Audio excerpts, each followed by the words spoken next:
Welcome to the InForum Minute, a daily rundown of top news, weather, and more for the Fargo area, powered by reporters from WDAY and The Forum. Here's today's forecast. WDAY Storm Tracker. Happy Monday, Fargo-Moorhead. Mostly sunny to partly cloudy today and temperatures up to 40 degrees, so quite the contrast from the cool weekend. We'll be doing some melting on this March day.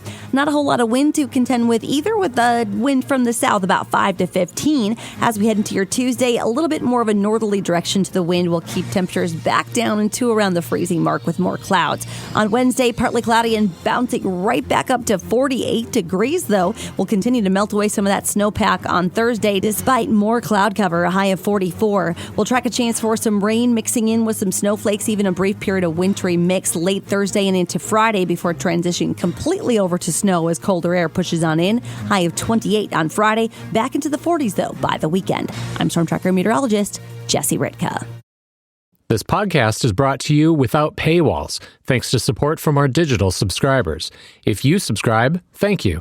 If you don't, visit inforum.com/subscribe for our introductory offer, just $2 for 6 months. Here's today's headlines.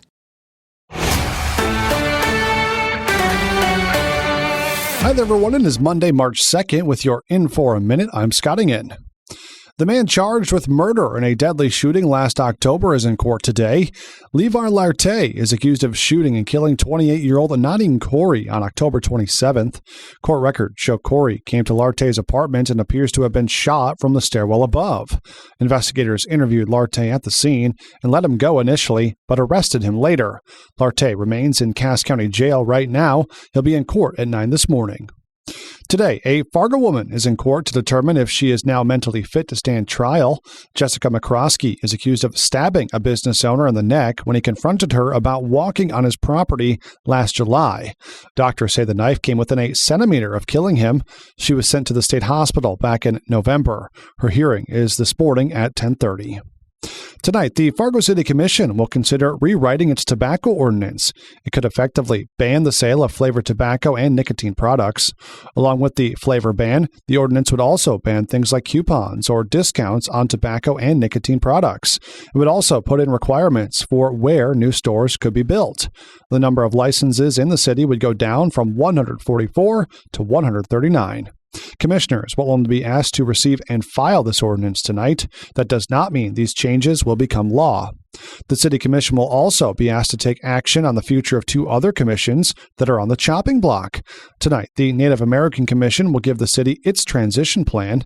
They want to become an informal, volunteer-led group that functions outside of city oversight, but can still give guidance to the mayor and city as needed. Meanwhile, the Human Rights Commission will ask for a 60-day extension to finish its transition plan. A draft of the plan says that if the City Commission does not think the HRC aligns with its priorities, they should formally end the ordinance that created the group. Tonight's meeting is set for 5 o'clock at City Hall. New this morning, MapBus says it's changed where its buses line up at the Ground Transportation Center because of structural issues in a parking deck. A MapBus official says a construction project revealed structural issues in the underground parking garage below the deck. A lot of the wire support tendons that run through the concrete are broken. They need to determine if the structure is still viable. In the meantime, they've moved the spot where buses line up to a parking lot south of the transit center instead of parking outside the bus depot. MapBus and the city hope to have a plan in place to deal with the issue in the next 6 months. Today, you could give your best wishes to the Moorhead boys hockey team as they head down to the Twin Cities to defend their state title. There's a send-off party at the Midtown Tavern from 6 to 8 tonight. The boys got the 2 seed. They'll take on number 7 Lakeville South Thursday night at 6 o'clock at Grand Casino Arena. With your InForum Minute for WDAY TV News, I'm Scotting in.